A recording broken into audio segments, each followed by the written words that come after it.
When I was 11, I picked stocks. I had the whole wrong idea.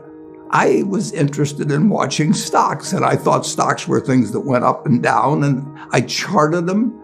I read books on technical analysis. I read Edwards and McGee. I think that was the classic then, hundreds and hundreds of pages. And I read that whole thing over and over again. I read everything. And I thought the first 8 years, I thought the important thing was to predict what a stock would do and predict the stock market. And then I read Ben Graham, when I was 19 or 20. And I realized that I was doing it exactly the wrong way, but it didn't hurt that I had that background and everything. And I rejiggered my mind, and when I read the book, The Intelligent Investor, and from that point, I never bought another stock. I bought businesses that happened to be publicly traded, but I became an owner of a business, and I did not care whether a stock went up or down the next day or the next week or the next month or the next year, and I didn't have any idea what it would do. I didn't know what the stock market would do, but I knew businesses. I'm a bright guy who's terribly interested in what he does. I've spent a lifetime doing it, and I've surrounded myself with people that bring out the best in me, and you don't need to be a genius in what I do. That's the good thing about it. If I went into physics and a whole lot of other subjects, I'd be an also-ran. But I am in a game that you probably need 120 points of IQ, But 170 doesn't do any better than 120. It may do worse, probably do worse, but you don't really need brains. What do you need? You need the right orientation. 90% of the people, I'm pulling a figure out of the air, but 90% of the people that buy stocks don't think of them the right way. They think about something that they hope goes up next week. And they think about the market as something they hope goes up. And if it's down, they feel worse. I feel better. And you think about? I think about what the company's going to be worth 10 or 20 years from now. And I hope it goes down when I buy it because I'll buy more. I try to keep my competitive spirit in a game where I can win. I do know this. When I want to do something, I always want to do it big. I put my whole net worth in City Service Preferred, $114.75. And I've never, since that day, in March 11th, 1942, I have never had less than 80% of my money in American business. You can call them stocks. Or equities. But I see them as American business. I've owned a piece of American business, at least 80% at all times. I don't want to own anything else. I want to own a home and things my family wants and all that. But owning 5 homes doesn't mean anything to me because I'm going to be happy in one home, and there's a certain amount of things that go wrong with everything. And if I got 2 homes, I know I've got more problems and I don't have more happiness. What brings you the happiness? What makes me happiest is what I'm doing. I enjoy 2 things about it. One, I know I'll win over time. That doesn't mean I'll beat everybody else or anything like that. But I'm in a game that's very, very, very easy if you have the right lessons in your mind about what you're buying. I'm not buying stocks. I'm buying pieces of overwhelmingly American business. And I'm happy when I'm doing it. I'm happier when stocks are going down because I can buy more of them with the same amount of money. I'd be happy if I was a farmer. I'd want farmland to go down so I could buy more acreage. It just makes sense. I'll tell you the second thing I really like. I like being trusted by people. I would rather do what I do with partners than do it sitting in a room myself, even though I might make more money that way.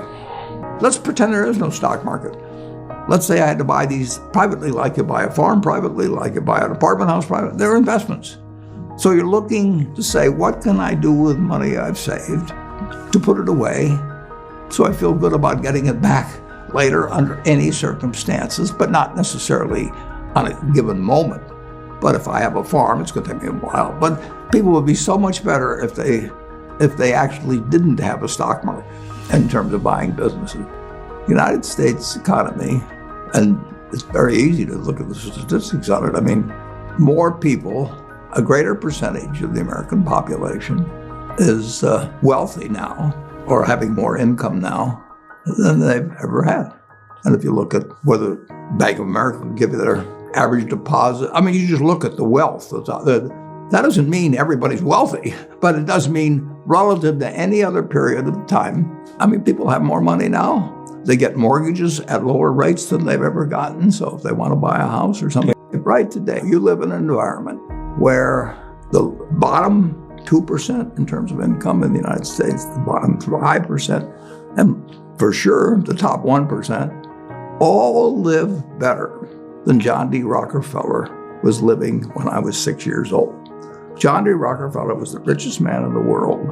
And today, you can get better medicine, better education, better entertainment, better transportation.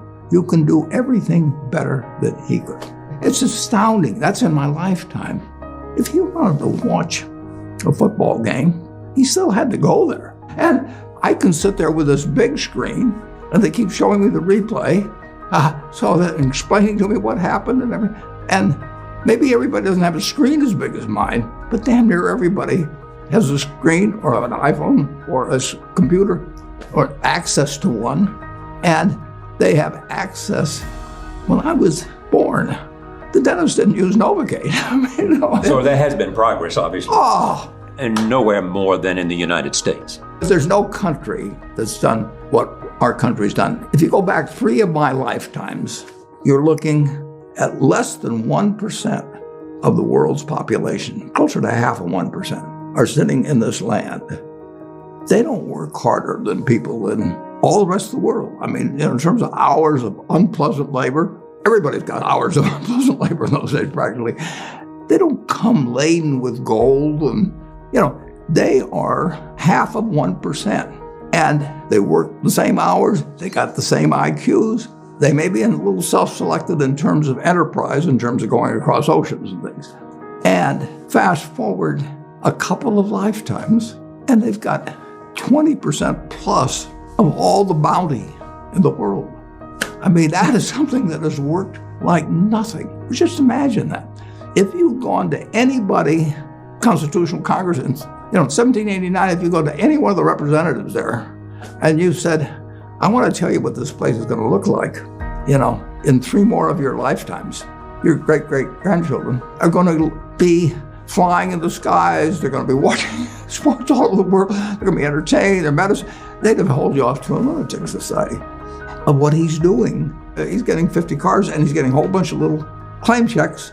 Just think of it. Everything, when Thomas Edison did all the things he did, he made some money, but we're using it. It belongs to us. If you take what an hour of labor delivered to you 100 years ago and what an hour of labor delivers to you now for you and your family, it's unbelievable. Capitalism doesn't say get rid of a referee and a government. We've got a government that can tell capitalism what to do. And they do, and that's just what they should do.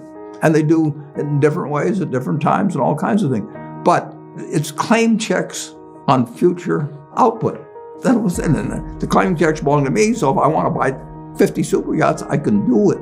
But what does it mean to me? It can buy more things for other people that are useful to them. It's not evil. The federal government is the boss in the end. And they shouldn't screw up capitalism, and capitalism shouldn't screw up the federal government. It's very simple. It's evolving, always. We started in 1789.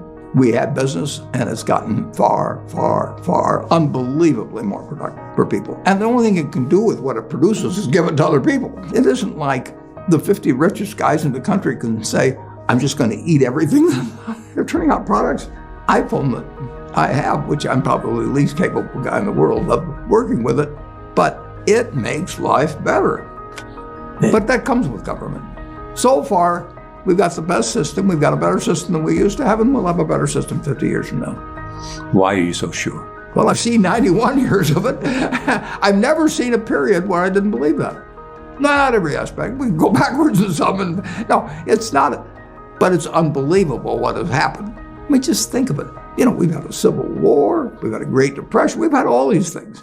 Pandemics? Yeah, I'll guarantee you we'll have something, next year and the year after and the year after. But in a herky-jerky but dramatic manner, business moves forward, government moves forward, more important, people move forward. I mean, I am happy to tell people that the same thing I've told them before, but they'll never get the message, most of them, but a few do, that the most, best thing to do if you want to invest for the long term Is index. And it's the S&P 500 index. Right. And what's happened, of course, is that organizations like to grow.